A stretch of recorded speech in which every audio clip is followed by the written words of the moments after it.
Bonjour à tous, j'espère que vous allez bien. C'est dimanche aujourd'hui, et le dimanche je me repose, hein, voilà. Hier j'ai bien travaillé en plus, je suis très contente, j'ai mené à bien un projet qui me tenait à cœur depuis déjà un moment. Ce sont des petits chapeaux de sorcière au crochet. Alors il y a quelques années, je sais pas pour ceux qui me suivent depuis longtemps, en 2010, 2011 je crois, j'avais fait des chapeaux de sorcière en polaire, polaire en feutre, tout, et je vais en refaire incessamment sous peu. Et là, je me suis lancée à en faire au crochet. C'est des petits chapeaux qui ressemblent à ceux de Beauxbatons, vous savez, les petits sorcières de Beauxbatons de Harry Potter. Et voilà, ça, j'ai refait, refait. Et là, ça y est, je suis arrivée à avoir un super résultat. Je suis trop contente. Je vais en faire plusieurs, puis je ferai une petite vidéo là-dessus. J'ai aussi fait des petits bonnets de lutin pour l'hiver. Tout ça, c'est pour ma collection automne-hiver que je mettrai en boutique. Je mettrai sur mon site aussi directement. Enfin voilà, c'est mes petites occupations du moment. Et oh là, excusez-moi, c'était pas prévu ce bruit. J'espère que ça vous a pas trop cassé les oreilles. Alors j'en étais où du coup? Parce que ça m'a coupé un petit peu l'élan. Oui voilà, donc en fait...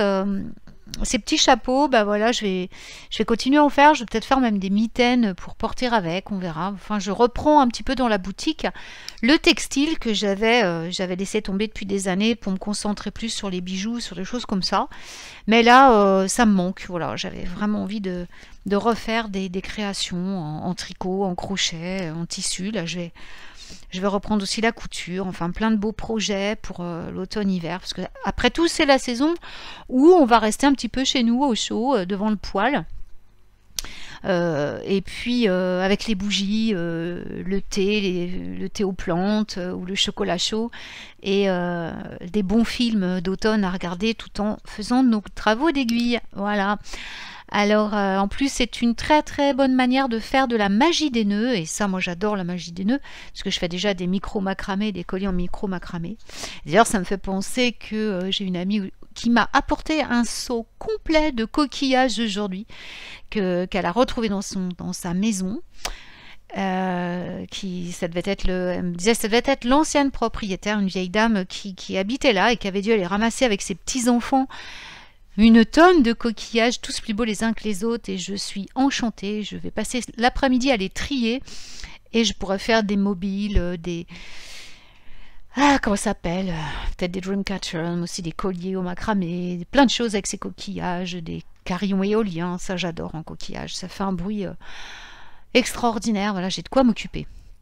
Je dis toujours que mes journées devraient faire 72 heures, mais franchement, elles ne devraient pas en être loin, quoi, parce que j'ai tellement de projets avec cet automne. Et d'ailleurs, c'est le thème de cette chronique. On va y arriver enfin. Excusez-moi, je suis un peu pipelette aujourd'hui, mais c'est le thème de la chronique d'aujourd'hui. Nous allons parler des dieux et des déesses de l'automne avec lesquels, des 14 divinités, j'en ai sélectionné 14 avec lesquelles je travaille le plus. Alors ça n'engage que moi parce qu'il y en a d'autres évidemment, mais ce sont celles avec lesquelles j'ai le plus d'affinité et avec lesquelles je travaille le plus. Alors, l'automne c'est une période de transition, on le sait, qui va combler l'écart saisonnier entre l'été et l'hiver. Et parce que c'est un temps intermédiaire, cela signifie que c'est aussi un temps réservé aux dieux et aux déesses de nature liminale. Alors, je ne sais pas pour vous, mais l'automne, c'est une période sacrée pour moi. Et ce, pour de nombreuses raisons.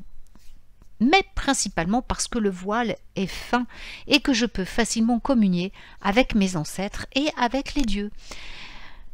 Si vous vous demandez quels dieux sont les plus actifs pendant cette saison de sorcellerie, eh bien je vais vous donner une liste de mes dieux et déesses d'automne préférés, et ceux de divers panthéons, parce que je travaille avec des panthéons très variés. Alors tout d'abord, qu'est-ce qui fait qu'une divinité est un dieu ou une déesse de l'automne? Eh bien quand on pense dieu, déesse, automne, notre esprit sorcier va automatiquement aux divinités, entre guillemets, je dis bien entre guillemets, sombres. Ces dieux et ces déesses se trouvent, comme on dit, à la croisée des chemins. Ce sont des dieux et des déesses qui chevauchent la ligne entre la vie et la mort. Pourquoi? Parce que l'automne est cette ligne. Le sang de l'été qui injecte la vie dans l'automne, mais juste assez pour le maintenir en vie, avec ses arbres colorés et des fleurs, des plantes à floraison tardive. Et toutes ces légumes, ces légumes pleins de couleurs, toutes ces courges, ces potirons, ça. Mais on remarque aussi que l'été commence à mourir et que bientôt la saison de la mort va suivre. Alors la mort entre guillemets aussi, hein, donc l'hiver. Et pour moi, tout dieu ou déesse qui a un mythe, un festival, un jour sacré pendant les mois d'automne, donc de septembre à novembre-décembre, est une divinité d'automne. De plus, tout dieu ou déesse qui est liminal, qui hante un carrefour, dont le domaine est celui des esprits, ou qui voyage dans les mondes souterrains, est un dieu ou une déesse d'automne. N'oubliez pas que ce ne sont pas seulement les dieux qui sont actifs en automne, mais aussi nos ancêtres sont davantage, on peut davantage communiquer avec eux, mais aussi le peuple de l'autre monde, c'est-à-dire de Faeri. Alors on va commencer par 8 dieux de la moisson, de la mort et du monde souterrain, qui sont parmi mes préférés pour l'automne. Alors je vais commencer avec Mabon, qui est le dieu celtique de la lumière, de la mort et de la résurrection. Alors le nom de Mabon apparaît dans la légende arthurienne et figure surtout dans la mythologie celtique galloise. Et il prête son nom au sabbat de l'équinoxe d'automne. Mabon se prononce normalement Meibar et son nom se traduit par le grand-fils. Mabon est un dieu celtique gallois de la lumière, de la mort, de la renaissance, de la récolte, mais bien plus qu'encore que ça. C'est l'incarnation éternelle de la jeunesse et de l'immortalité. Un fait intéressant, alors qu'il n'avait que 3 jours, il a été volé à sa mère. Il s'avère qu'après de nombreuses recherches et deuil, Mordron apprend que Mabon va en fait fort bien. Il a simplement été en sécurité dans un royaume d'un autre monde situé dans le ventre de Mabon. Le deuxième dieu que j'aime beaucoup, avec lequel j'aime beaucoup travailler en automne, est Hadès, qui est un dieu grec du monde souterrain. Alors Hadès se traduit par invisible et c'est le dieu grec des, alors entre guillemets, enfers. C'est plutôt le dieu du monde souterrain, je dirais. On dit qu'il a un autre nom qui est connu des sorcières, donc plus sacré, plus dangereux, mais nous l'utilisons très rarement de peur que sa présence ne soit immédiatement invoquée. Et nous avons, on connaît la force des invocations en tant que sorcier et sorcière, mais ce nom secret d'Hadès a pour, tout celui qui va le prononcer, qui va invoquer Hadès par ce nom, sera amené directement dans sa demeure du monde souterrain. Donc c'est un nom vraiment qui n'est utilisé que quand il y a des voyages à faire dans ce monde d'Hadès pour vraiment des causes très très particulières. Alors qui est Hadès? Hadès c'est le fils des titans, Chronos et Rhea, et il est le frère du dieu Zeus, mais aussi de Déméter, d'Héra, d'Hestia et de Poséidon. Le père d'Hadès a essayé de le tuer en l'avalant afin de le détruire pour toujours, mais il a réussi à s'échapper et il est devenu le dieu du monde souterrain. Il est certes le dieu des âmes qui sont passées de l'autre côté, des morts, mais il est bien sûr particulièrement connu pour son rôle dans cette histoire merveilleuse, cette histoire d'amour avec Perséphone. Et il est donc inextricablement lié à la saison automnale. Le troisième dieu que j'aime énormément, en plus il me fait penser à un de mes meilleurs amis, Steve, parce que je trouve qu'il lui ressemble. Steve malheureusement ne parle pas français, donc même si je ne pourrais pas lui dire, je lui expliquerai dans un message privé. Et c'est Dionysos. Alors Dionysos, c'est le dieu automnal du vin et de la transe extatique. Dionysos est un dieu automnal car l'un de ses principaux domaines, c'est les vendanges, c'est l'ivresse, c'est le vin, c'est le plaisir, hein. C'est le plaisir de la vie aussi, hein. C'est un bon vivant, Dionysos. Le vin, et on le sait, est sans nul doute une boisson traditionnelle, une boisson divine. Et les raisins mûrissaient, le vin était prêt à l'automne dans les temps anciens. Donc sans oublier que le festival de Dionysos a commencé fin novembre sous le nom de Dionysa. Il est intéressant de noter que Dionysos est aussi une divinité liminale. Pourquoi? Parce qu'il va se manifester dans des états de transe, de danse extatique et de voyage chamanique. Le quatrième dieu que j'aime vraiment énormément, avec lequel je travaille beaucoup, c'est Lugh. C'est le dieu celtique de la moisson et du soleil. C'est le dieu aux 1000 talents. Son nom signifie littéralement lumineux. Celui qui brille, celui qui... voilà. Et son énergie est liée au soleil. En fait, si vous travaillez avec Lugh dans votre pratique, méditez et invoquez sa présence tout en vous mettant dans un endroit ensoleillé pour que ça renforce votre connexion. C'est donc le dieu aux multiples compétences, notamment la guerre, mais aussi l'artisanat. Et il fait partie des Tuatha Dé Danann, les fils de Dana. Lugh est considéré comme l'ancêtre de certaines familles irlandaises très très vieilles, selon le mythe irlandais. C'est un peu comme les dieux du Nord qui sont en réalité, nous dans la tradition nordique, nos dieux meurent, ils sont mortels. Et ce sont nos ancêtres directement. Alors certains le considèrent comme une personnification, je bégaye du grain, qui doit mourir à la récolte pour que nous puissions vivre, mais renaître lorsque nous semons le grain. Voilà. Le cinquième dieu, c'est le Dagda, c'est le père de la divinité Tuatha et de Samhain. La plupart d'entre nous ne pensent pas que le Dagda soit un dieu de l'automne. Mais pourtant, il est présent dans le mythe de Samhain. Il voit la Morrigan se baigner dans une rivière sacrée et la prend à ce moment-là pour maîtresse. C'est donc l'union symbolique qui va produire la vie qui va renaître au printemps et qui va s'épanouir. Le Dagda, c'est le père des Tuatha Dé Danann, également connu sous le nom de le père de tout. On retrouve un peu Odin là. La légende raconte que le Dagda joue d'une harpe magique pour remettre les saisons en ordre. Il représente la fécondité de la terre, la protection de son peuple et de la justice. C'est le père de l'humanité et c'est l'un des dieux celtiques les plus vénérés de cette saison d'automne. Nous allons partir en Égypte maintenant avec mon sixième dieu préféré d'automne, Osiris. C'est le dieu égyptien de l'automne, de la mort et de la récolte.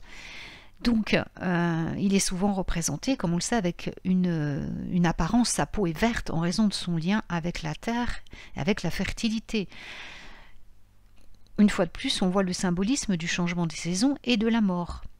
De la terre représentée dans l'histoire de la mort et de la renaissance d'Osiris. D'ailleurs, parfois, Osiris est représenté également avec la peau noire, peint en noir. Ce dieu de l'automne est également considéré comme la première momie, entre guillemets, de l'Antiquité égyptienne.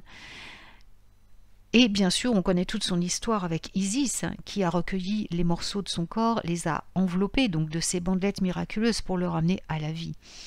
La fête Aker d'Orisis est observée et célébrée le 1er novembre, ou bien sûr aux environs de cette date, ce qui est également celle de Samhain. En septième, je placerai un dieu qui n'est pas tellement connu, qui s'appelle Vertumnus et qui est la personnification de l'automne. C'est un ancien dieu romain des saisons et son nom signifie changer. Son culte était répandu après 300 ans de notre ère et une grande statue de lui se trouvait au centre de Rome. Au fil des saisons, les gens décoraient sa statue selon la nature et en automne, il était drapé de vignes, de feuillages colorés et d'autres fruits de saison. Sa relation avec Pomona, qui est la déesse, comme on sait, des fruits, a été peinte par des artistes de la Renaissance. Enfin, mon dernier dieu favori d'automne, et qui n'est pas le moindre, c'est l'homme vert. Alors encore une fois, je repense à Steve, parce que c'est The Green Man, et qu'il a une relation très particulière avec le Green Man, donc je repense encore à Steve, il va avoir les oreilles qui sifflent. Et le Green Man, l'homme vert, c'est l'énergie primaire et masculine qui va surgir à travers les forêts sauvages, la nature sauvage. L'homme vert, c'est la manifestation physique de l'esprit des arbres, de la faune, de la terre, donc des dryades. Alors, une petite précision, d'ailleurs, puisqu'on parle des dieux et des déesses, là on est dans la Grèce, ne pas confondre dryade et hamadryade. Alors, les hamadryades, il n'y en a que 8. et elles correspondent à certaines essences d'arbres. L'esprit qui habite l'arbre est une dryade. Les amadryades, ça, c'est vraiment autre chose. Ce sont des divinités qui sont attachées vraiment à 8 espèces d'arbres. Alors, notamment, pour en citer une, Bélénos par exemple, qui est la madryade du chêne. Voilà, bon, je ne vais pas vous citer les 8 parce que ce n'est pas le thème, mais sachez que la madryade, ce n'est pas l'esprit qui habite l'arbre, c'est vraiment de Dieu. Ce sont elles sont d'essence féminine, bien sûr, et elles s'apparentent vraiment à certaines essences d'arbres. Certaines espèces d'arbres. Voilà, il n'y en a que 8 à madryade.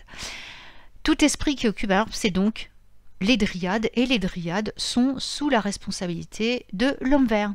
Et donc l'homme vert est connu pour sortir de cette période de repos à Beltane, et son cycle, la fin de son cycle est proche de Mabon. Mais cependant, les druides honorent principalement l'homme vert à Mabon parce que, alors c'est ce qui est un peu paradoxal, il implique, je vais y arriver, il représente, excusez-moi, je prépare pas mes textes, alors c'est un peu compliqué, il représente, en fait, c'est un symbole du renouveau saisonnier. Alors maintenant, on va passer aux déesses d'automne. Les 6 déesses que je contacte le plus en automne, c'est les carrefours de la sorcellerie. On commence par la Morrigan. La Morrigan, c'est la déesse celtique métamorphe de la guerre, de la mort, des corbeaux, des corneilles, mais également de la maternité, du sexe, de la naissance, du monde souterrain, de la destruction, mais aussi de l'amour. Bref, elle est, je dirais, un peu multifonction. Sa polarité sacrée joue dans les caractéristiques uniques de cette déesse. Alors, elle se met en couple, elle s'accouple, en fait, Morrigan s'accouple avec le Dagda à Samhain. C'est grâce à cela qu'une nouvelle vie va renaître au printemps. C'est intrinsèquement une déesse de la souveraineté et de la terre, tout autant que c'est une déesse de la guerre et de la mort. De nombreuses divinités anciennes associées à la mort sont également liées à la fertilité et à la vie. Pourquoi? Parce qu'on ne peut pas avoir de vie sans mort et vice-versa. Et donc, Morrigan est une des déesses les plus importantes à célébrer pendant cette saison d'automne. La Keilir, alors c'est celle qui préside à la mort et à l'hiver, c'est la déesse ancestrale de nombreuses anciennes familles irlandaises. Et bien étant de souche irlandaise, vous pensez bien que c'est une de mes préférées. Son nom signifie la vieille femme, mais aussi sorcière. Elle règne sur le royaume de la mort et sur l'hiver. Elle prend le relais en tant que déesse principale de la terre à Samhain, jusqu'à ce que Brigitte reprenne ce domaine-là au printemps. Alors, ce n'est pas seulement une vieille femme, elle n'est pas seulement à appréhender comme une vieille femme qui préside à la mort, parce qu'elle est également une très jolie jeune fille, et c'est également, je veux dire, une mère quand elle est dans son rôle de déesse de la terre. C'est encore ce cycle vie-mort-renaissance que l'on découvre là. Elle a toutes ses facettes, comme la Morrigan. C'est une déesse qui peut être entrevue, moi je l'ai perçue pendant des méditations, comme aussi une très belle jeune fille. Et c'est ça qui est très ambigu. Il ne faut pas jamais, surtout avec les dieux et les déesses, se cantonner à une apparence précise, parce qu'ils sont, bien sûr, les 3/4 sont métamorphes en plus, donc ils peuvent vous apparaître sous d'autres formes. Ce qu'il faut surtout quand on travaille avec des dieux et déesses, c'est bien ressentir leur énergie pour les reconnaître, même si vous ne les voyez pas, rien qu'en sentant leur vibration, leur énergie. La troisième déesse préférée avec laquelle je travaille, c'est Pomona. C'est la déesse des pommes, comme son nom l'indique. Pourquoi? Parce que c'est le symbole omniprésent de la saison d'automne, les pommes. Elles sont prêtes à être récoltées de la fin de l'été à la fin de l'automne et sont bien sûr devenues les reines des festivités d'automne au fil des années. Vous pouvez voir également, lorsque vous coupez une pomme en deux, le symbole de la déesse en forme d'étoile à 5 branches qui est créé par les 5 graines de la pomme. La pomme représente l'au-delà, le monde souterrain, et elle est liée à l'automne par sa liminalité. Pomona, c'est l'ancienne déesse romaine des pommes et des fruits. C'est donc une autre déesse de l'automne de premier plan. Alors, il y a Indun aussi dans le nord, que vous pouvez invoquer également à la place de Pomona si vous vous sentez plus à l'aise avec une déesse d'origine nordique. Hécate, alors c'est la déesse automnale, on le sait, des carrefours, mais pas que. C'est la reine de la sorcellerie, hein. Hécate, c'est l'ancienne déesse donc de la mort, de la sorcellerie. Alors, elle est censée être grecque, mais il y a quand même on a quand même fait des recherches et on pense que son culte remonte même avant que les anciens Grecs existent. C'est une déesse du cycle, encore une fois, vie, mort, renaissance, donc une triple déesse, qui enseigne également à ses initiés les voies de la sorcellerie. Son jour sacré, c'est le 16 novembre.